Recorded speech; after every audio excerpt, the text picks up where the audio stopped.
మీరందరూ మరొక్కసారి మన రాజేంద్ర ప్రసాద్, మన అర్చన మీరు మీరు మీకు ఒక విషయం చెప్తే మీరు సరదాగా చెప్తున్నాను. లేడీస్ టైలర్ సినిమాలో యాక్ట్ చేశానండి ఈ అమ్మాయితోటి. ఈ పిల్లతోటి, ఈ నల్ల పిల్లతోటి లేడీస్ టైలర్ సినిమాలో యాక్ట్ చేశా. పొరపాటిది తడబాటిది గుంజిలే తీసేయన ఇలా యాక్ట్ చేశాను కదా. మీరు నమ్మి తీరాలి. ఈ సినిమా షూటింగ్ వరకు ఎన్ని సంవత్సరాలు అయింది? 25 అంతకంటే ఎక్కువైంది. నిపించమోహ 30 సంవత్సరాల నుంచి ఈ మధ్యలో ఇప్పుడు కనపడలేదండి ఈ అమ్మాయి. మళ్ళీ మధ్యలో నేషనల్ అవార్డు తీసుకుంది, పెద్ద ఆర్టిస్ట్ అని పేరు తెచ్చుకుంది, అన్నీ చేస్తుంది. కానీ మధ్యలో ఎప్పుడు కలుసుకోలేదు మేము. మీరు నమ్మి తీరాలి. కానీ పవన్ కానీ మా అబ్బాయి రూపేష్ కానీ వాళ్ళు లేదు. ఈ కాంబినేషన్ మనం ఆ నలుగురిలో ఆమనేని తెచ్చుకోవడానికి ఎంతో కష్టపడాల్సి వచ్చింది అప్పుడు. అలాగే ఈ రోజున ఈ సినిమాలో ఒక భార్యాభర్తలుగా ఇద్దరికీ ఒకళ్ళ మీద ఒకళ్ళకి బాండింగ్ ఉంది అనే నమ్మకం మీకు కలగాలి అని అంటే ఎలాంటి ఆర్టిస్టులు అయితే బాగుంటుందని అర్చనని తీసుకోవడం జరిగింది.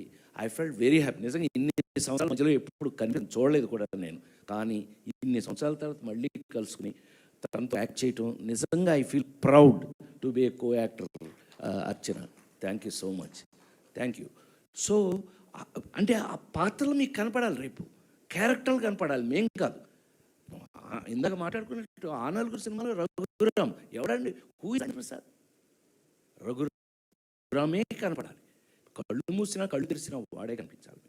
అలా ఎన్ని ఎందుకు చెప్పొచ్చాను నేను అంటే కనుక షష్ఠి పూర్తి అనే ఒక కమిటెడ్, అందరూ చెప్తున్నది అది, ఒక కమిటెడ్ మన ఇళ్లల్లో ఉన్నటువంటి, అంటే ఒక కన్న సొంత కొడుకులు కూతురు వాళ్ళు తల్లిదండ్రులు పెళ్లి చూడాలి అంటే అది కేవలం షష్ఠి పూర్తి మాత్రమే అనే విషయాన్ని ఈ సినిమా చూశాక వాళ్ళు ఆనందిస్తారు.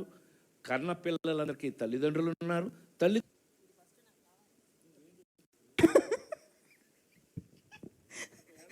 39 సార్. నువ్వేమో 25 అన్నావు, అది 39 అట. ఏకంగా 40 నొక్కేసావు. ఒక 10-15 ఒక్కసారి గిర్రున వెళ్ళిపోదామా? ఇంకా ఊరుగా 86కి. అందుకే ఆవిడకి కర్ర కూడా ఇచ్చాం మేము. ఏంటి ఇప్పుడు? మాకు సీన్ రీక్రియేషన్ కావాలి. లేడీస్ టైలర్లోని పొరపాటిది కావాలన్నమాట. ఆడియన్స్ కావాలా వద్దా? అది డిమాండ్ సార్, తప్పదు. ఒక్కసారి ఒక్క సీన్ చూద్దామా స్క్రీన్ పైన?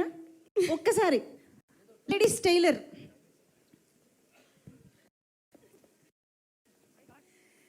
సమజ్గే సార్ టీచర్ రెడీగా ఉన్నారు సార్. కమ్. ఏమన్నా సినిమా చూపించి మళ్ళీ యాక్ట్ చేయడం ఎందుకంటే డబుల్ వర్క్. నీకేమన్నా నీ సంగతి చెప్పు, నీకు కావాలని చెప్పు. వాళ్ళందరూ ఆకలి చచ్చిపోతుంటే నేనంటే ఆడియన్సే సార్. అదే అర్థమైందిలే. అక్కడి నుంచి వచ్చిందానివేగా. నేనే ఈ ఊళ్ళో సైకిల్ దిగి వచ్చిన ఇటు నుంచే 1 టౌన్ వెళ్ళి రామోన ప్రసాద్ ఇటు నుంచే వెళ్ళి సైకిల్ వేసుకెళ్ళి మెడిసిన్స్ కొనుక్కెళ్ళి బావకి ఇచ్చేవాళ్ళం మెడికల్ షాపు. మాకు అన్నీ తెలుసులే కానీ చూసారు హ్యాపీ. ఎస్, మేమైతే ఇలాగా ఒక్క సీను ఒక్క డైలాగ్ కూడా మర్చిపోలేదు ఇప్పటి వరకు. సో అటువంటి super duper block buster combination ని మళ్ళీ మే 30వ తారీఖు చూడడానికి మేము అందరం సిద్ధంగా ఉన్నాము. థ్యాంక్ యూ సో మచ్ ఇవాళ ఈ వేదిక పైకి వచ్చి ఇన్ని అద్భుతమైన కబుర్లు మాతో చెప్పినందుకు. అలాగే మన ఫ్యాన్స్ అసోసియేషన్ మెంబర్స్ కూడా ఇక్కడే ఉన్నారు.